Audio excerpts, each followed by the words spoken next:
बोला, ब्रह्मदेव, मुझे ऐसा वरदान दीजिए कि मुझे कोई इंसान न मार सके, न कोई जानवर मार सके, न मैं दिन में मरूं, न मैं रात में मरूं, न मैं घर के अंदर मरूं, न मैं घर के बाहर मरूं, न मैं जमीन पर मरूं, न मैं आसमान में मरूं, न कोई हथियार मुझे मारे, न किसी शक्ति से मैं मरूं। तथास्तु।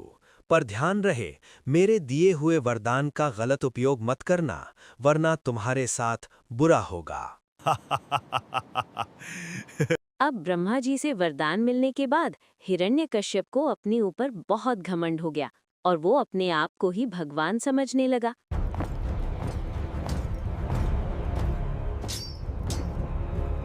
मुझे भगवान मानो, मैं तुम्हारा भगवान हूं। मेरी पूजा करो। मेरे राज्य में सिर्फ मेरी पूजा होगी। कोई विष्णु की पूजा नहीं करेगा। हटाओ विष्णु की मूर्ति यहां से, मेरी मूर्ति लगेगी। हिरण्यकश्यप के डर से राज्य के सभी लोग अब उसी की पूजा करने लगे। डर की वजह से सबने विष्णु जी की पूजा करनी छोड़ दी। हिरण्यकश्यप का एक नन्हा पुत्र था जिसका नाम था प्रहलाद। बचपन से ही प्रहलाद ने अपनी माँ कायाधु से भगवान विष्णु की बहुत सी कहानियां सुनी थीं। तभी से प्रहलाद को भगवान विष्णु के प्रति भक्ति जाग गई। उसे पता था कि भगवान विष्णु स्वयं नारायण हैं और वही इस धरती के रक्षक हैं। इसीलिए वो भगवान विष्णु की बहुत पूजा करता था और हमेशा श्रीहरि विष्णु का नाम लेता था। वो ओम नमो भगवते वासुदेवाय नमः बोलते हुए भगवान विष्णु को याद करता था। प्रहलाद को भगवान विष्णु का नाम लेते देखकर उसकी माँ बहुत खुश होती थी।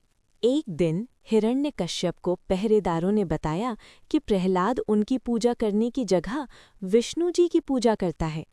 ये सुनकर हिरण्यकश्यप को बहुत गुस्सा आया और उसने प्रहलाद को दरबार में बुलाया और बोला, प्रहलाद, तुम विष्णु की पूजा नहीं करोगे। यहाँ का राजा मैं हूँ, मैं तुम्हारा भगवान हूँ, मैं तुम्हारा पिता हूँ, तुम मेरी पूजा करो। पिताजी, मैं आपकी पूजा अवश्य करूंगा क्योंकि आप मेरे पिता हैं, किंतु मैं विष्णु जी की पूजा भी करूंगा क्योंकि वो सारी जगत के पिता हैं। पिताश्री, भगवान तो स्वयं नारायण हैं, हम तो केवल इंसान हैं। हम सभी को भगवान विष्णु की पूजा करनी चाहिए ताकि वो हमें आशीर्वाद दें। आप भी भगवान विष्णु की पूजा किया करो पिताश्री। इसे अभी गुरुकुल लेकर जाओ। अब प्रहलाद वहीं पढ़ाई करेगा और मेरा नाम लेना सीखेगा। हिरण्यकश्यप के कहने पर प्रहलाद को गुरुकुल पढ़ने के लिए भेज दिया गया। वहां पर जो भी टीचर्स और बच्चे थे वो सब राजा हिरण्यकश्यप की पूजा करते थे। बस प्रहलाद ही था जो विष्णु नाम लेता था। जब सब हिरण्यकश्यप की जय कहते तो वो जय श्री हरि विष्णु कहता। गुरुजी, प्रहलाद तो विष्णु जी की पूजा करता है। प्रहलाद, अगर तुम्हारे पिताजी ने तुम्हें विष्णु जी की पूजा करते हुए देख लिया तो वो तुम्हारे साथ साथ हमें भी सजा देंगे। इसलिए अब तुम विष्णु जी की पूजा करनी बंद कर दो।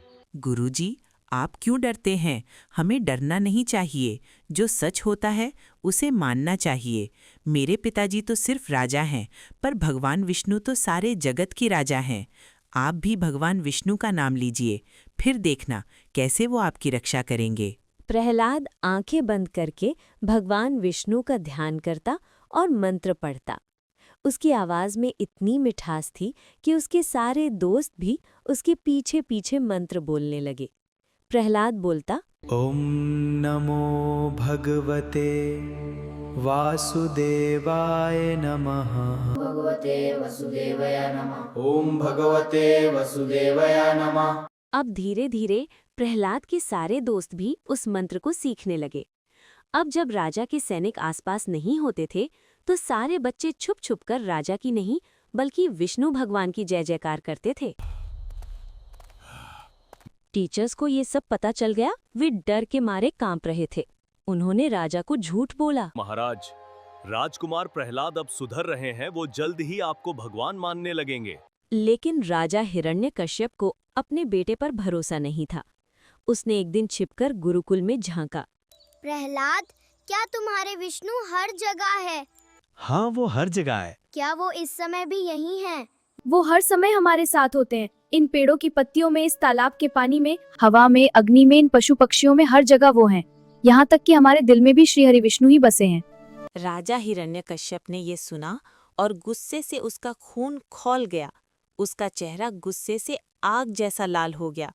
वो प्रहलाद के पास आया और उसे पकड़कर बोला, मेरा पुत्र होकर मेरे ही दुश्मन का नाम ले रहा है। अब तुझे मैं नहीं छोड़ूंगा, तुझे दंड देना ही पड़ेगा। सिपाहियों, इसे पकड़कर महल में ले चलो। तो बच्चों, क्या राजा हिरण्यकश्यप अपने ही मासूम बेटे को सजा देगा?